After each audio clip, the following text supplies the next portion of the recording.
All right, class. We're going to do touch today, right now.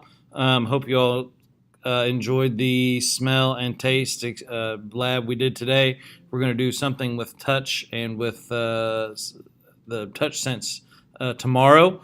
So hope you can make it, and hopefully y'all are watching these. So this one is going to be fairly short. I may actually do two in this because both of them are short. But um, when we're talking about touch, there's more than just the feeling, all right? Our touch sense actually is broken into four different distinct senses: pressure, warmth. I don't have a lighter here. I might. Pressure, warmth, cold, and of course, pain. All right. And those are actually, when we mean touch, those are the four different senses that actually, there are four different sensory neurons that fire depending on which one of these things is happening. Premature babies may or may not have that sense fully created yet. So, in a lot of cases, my wife was actually one. Those senses are stimulated by touch. My wife was born like 8 weeks early, and she was not put down for something like 45 days straight. Somebody was always holding her. So, so again, our skin senses. Pressure has only pressure has identifiable receptors. All other skin sensations are variations of pressure, warmth, cold, and pain. And an example might be, how many of y'all have been outside in the wintertime and it's cold, and then your hands are cold, or your feet? When I was growing up, we didn't have a very good, all we had was a fireplace, and so the floor, and we didn't have very good, if any, insulation in the floor. It was just a wood floor. So you'd wake up in the morning, it'd be cold outside, it'd be cold on the ground. But when you get up to take a shower, man, your feet would feel like they were on fire with just normal warm water. And that's sort of there's a reasoning for that, but that happens often. You spend time outside and then come in, run your hands under warm water. What do you sense? It's really, really, really burning hot. All right. We may do a couple experiments, or at least a couple labs with this tomorrow. But that's really all we're going. That's kind of it with skin senses. So make sure you know these four sensations: pressure, warmth, cold, and pain. Now, as part of that, there's also body movement and position. So this is sort of its own sense. We've always talked about the five senses. Well, we have more than just that. So the next one I want to mention is body position and movement. This is a sense of our individual body parts' position and movement, and it's called kinesthesis. This is where this is where we know where our body is or where our body parts are compared to the rest of us. All right, the fact that I can raise my hand. Somebody tells me to raise my hand, and I can do it, and I know my hands are above my body. That's kinesthesis. The vestibular sense looks at the head and body's position by sending messages, enabling us to maintain balance. So that's how we're able to stand up straight. If we're on a hill or something, that's how we can stay up on a hill as opposed to leaning this way and then being taken on over with gravity. Our vestibular sense really helps us maintain our balance. So we're going to do an interesting thing with that tomorrow as well. Of course, then there's pain. Pain is the body saying, hey, there is something wrong. Usually from damage to either the skin or other tissues. Stomach pain says there's something wrong in your gut. Pain in your arm means there's something wrong. Either there's like in a case of a splinter, there's something there that's not supposed to be there, or maybe a case of a cut. Your skin is damaged and need to be careful because it needs to be repaired. There is a disease out there in which people do not feel pain. People with this disease usually do not live past childhood. And the reason is if they don't realize there's something wrong with their body, they can keep doing things. You know, if you drop a bowling ball on your foot and smash it and break it, but you don't feel pain, you're likely to keep using that foot and causing things to get worse and worse and worse. And these people usually die of infections.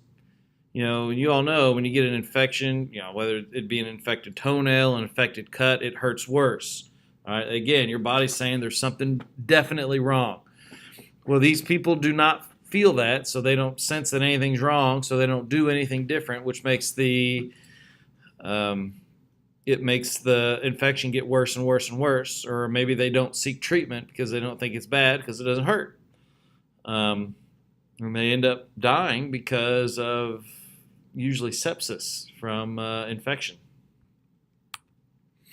Now, there's a couple of theories that we are usually talked about on the AP exam. Gate control theory is one of them, and I'm trying to look to see how many are actually asked, or how many times. Gate control has been asked about twice. So there is a possibility of it being in there. Melzak and Wall propose that our spinal cord contains neurological gates that either block or allow pain to be sensed. You know, if I take a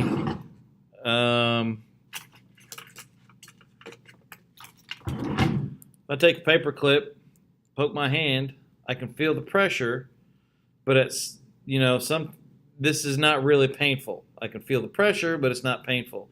At some point, if I really start pushing, that allows those, according to this theory, it allows the gates to open up, and I actually can feel pain. So this says that the pain receptors are always firing, but certain gates in the spinal cord don't allow them to actually get to the brain for us to actually experience the pain.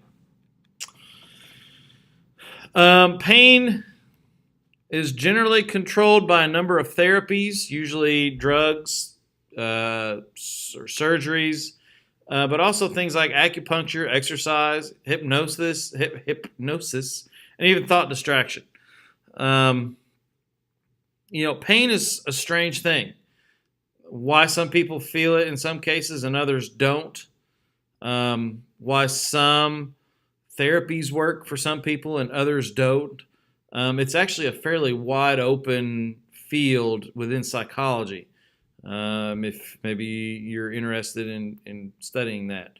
It's got to be a little strange to study because of the ethical guidelines on causing pain, but you know, I'm sure it can be figured out. So I'm going to actually bring up a clip. I hope this doesn't get copyright flagged. But this is online. It's free online. This is from National Geographic Brain Games. This is only like 3 minutes long, but it is an interesting clip. Welcome to the rubber hand experience. I want you to put your left hand right here and put your right hand right here. Jonah has participants hide their right hand out of sight behind a divider. Just going to drape this as if it's your real. While he places a rubber hand on the table in front of them. Just stare at this hand. Jonah primes participants by brushing both the fake and real hand simultaneously. A process which helps the brain link the feeling to the fake arm. I feel like you're doing that to my hand, but that's not my hand. My hand's over there. So that's kind of weird. Now that Jonah has linked this volunteer's brain to the new hand, he's got an even bigger surprise for her. That was a little bit scary. Good fun. Oh my goodness. When you hit that thing, I thought I was gonna lose my hand. So that was so scary. And it really felt like that was like I could move those fingers if I wanted to. My brain decided that that I could feel that, Yeah. and that you hitting that was hitting me. That's so strange how he does that. Impressive, right? Let's see how many other people fall prey to this mind game.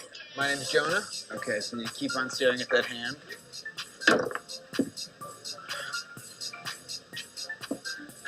That was crazy. That was crazy. Okay. Oh wow, That that scared me. That scared you? Although around 10% of the participants weren't able to mentally connect the fake hand to their body, Did it feel like I smashed your hand at all? No. no. Most felt some kind of phantom sensation, if not actual pain. Jonah is hacking into these people's mental body maps, Oh my god. causing them to connect information inaccurately. Right. This is something that's relatively easy to do at home. Play along with our actors in this one. Okay, so try this. Put your hands out, cross them. Remember this trick from when you were a kid?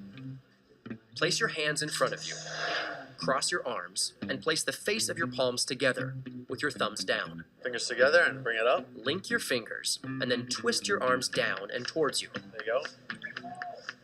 Now have someone else point to one of your fingers, or just pick one yourself and try to lift it. That one there. There you go. Did you move the right one? Try another, This one and over another. here. Wrong one. There you go. Harder than you expected? Here, just like in the rubber hand trick, we disoriented your mental map of your body and caused many of you to mistake one hand for another. All right, so again, that was from National Geographic. This is a clip on Brain Games. This is online at channel.nationalgeographic.com, and there is the just type in rubber hand experiment, and this comes up. So hopefully I don't get flagged for this because I just cited my source. But anyways, back to wrong one.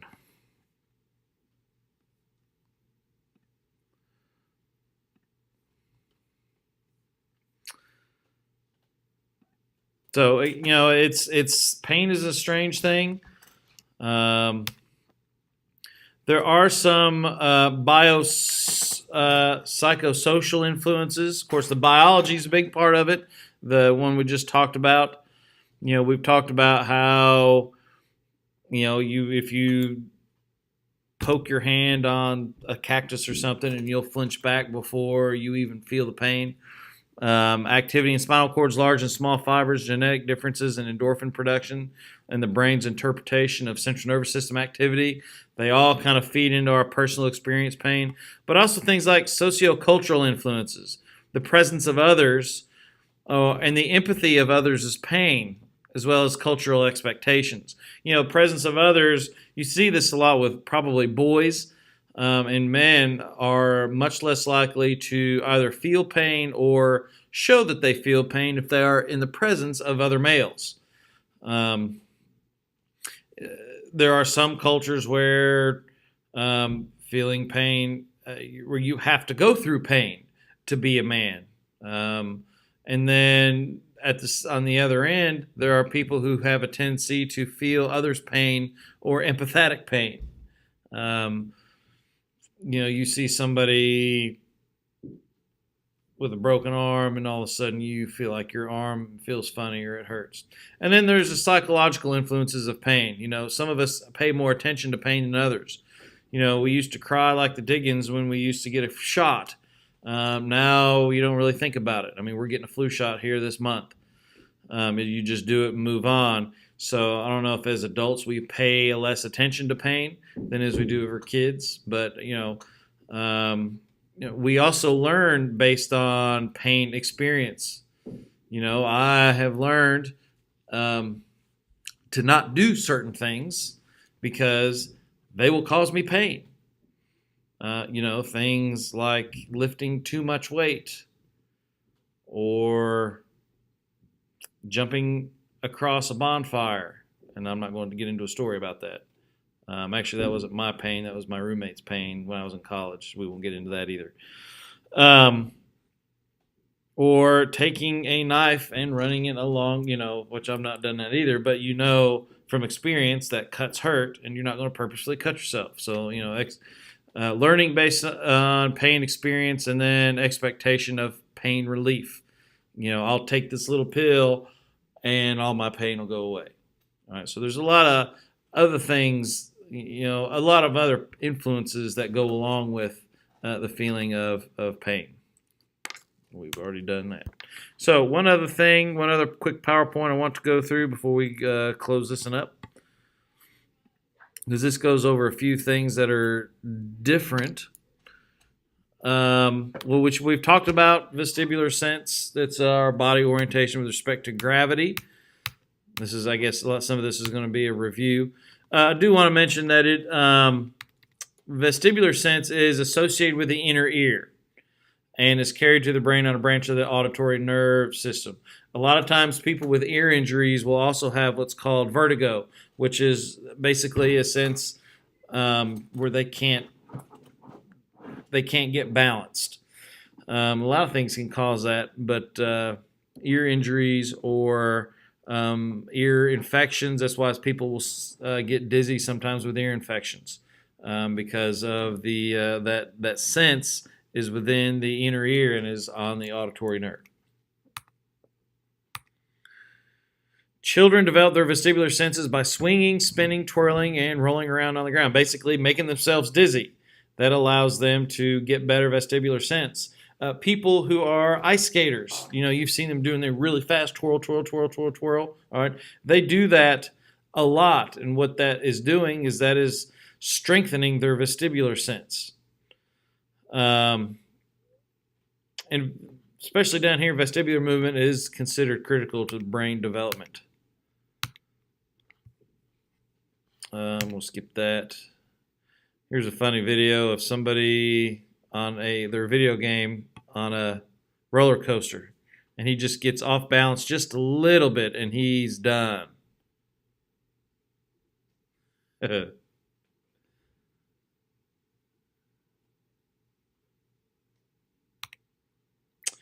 I'm sure we have all been in one of these little tunnels. Watch the people trying to walk through here.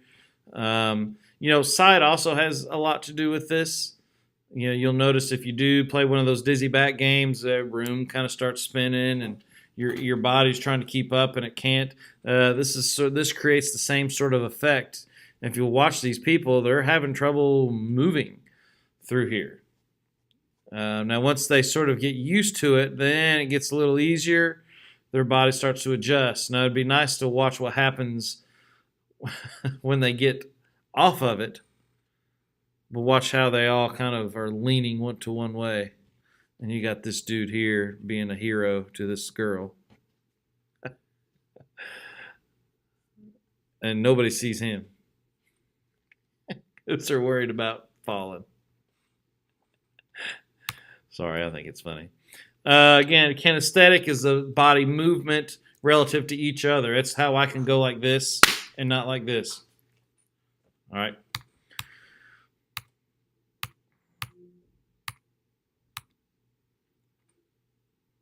You may also see proprioception. I've never actually seen that. I've only seen it on this PowerPoint, believe it or not. So we've already skin senses, again, touch, warmth, cold, and texture, which is also, I think the last PowerPoint said pressure, and then pain. So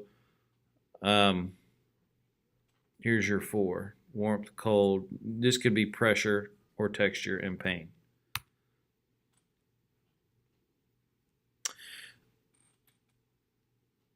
We'll go over this probably next Wednesday. Already talked about pain. The other thing that this one has is this has gate control theory, but it also has the other theory that the other one didn't.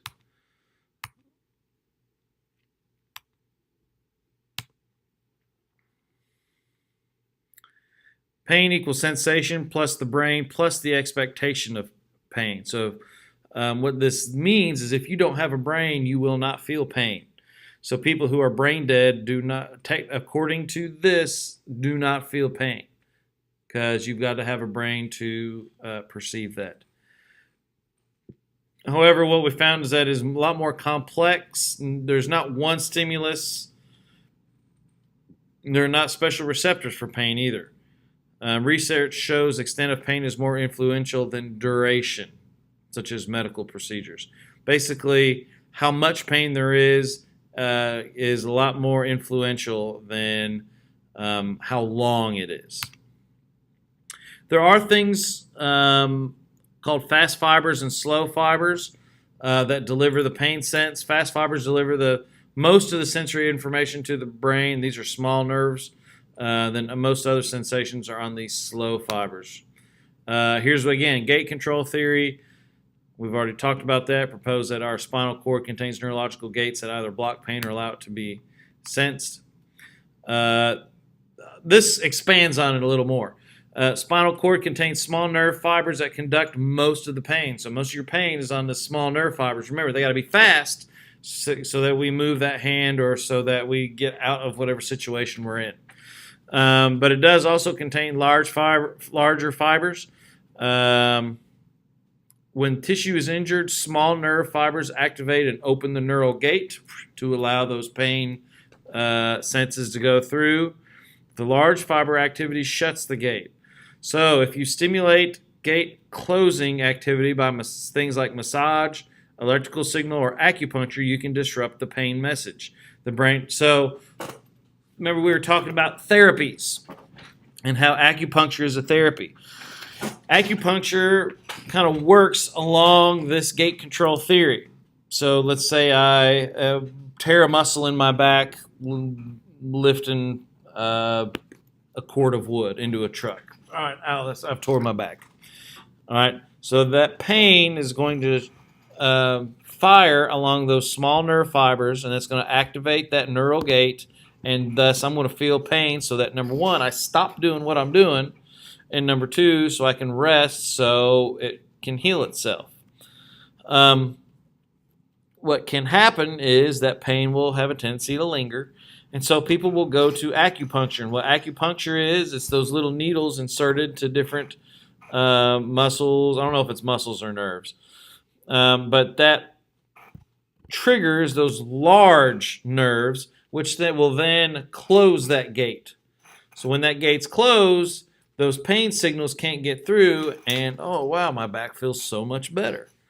All right, so that is how acupuncture disrupts pain, and how people, especially therapists and massage therapists, can use acupuncture to sort of stop, especially muscle pain. Large fiber shuts down the small fiber. I'll watch that again just because I think it's funny. Get out of here. All right. There's a thing called chronic pain. Chronic is both essentially long-lasting, and again, this is where you stimulate the neural fibers with acupuncture. So, all right, and that's pretty much all I want to do with pain and vestibular sense. So we will see you all tomorrow with the hopefully with a lab or two to sort of explain and to show some of this. And hope you all have a good rest of your evening. See you tomorrow.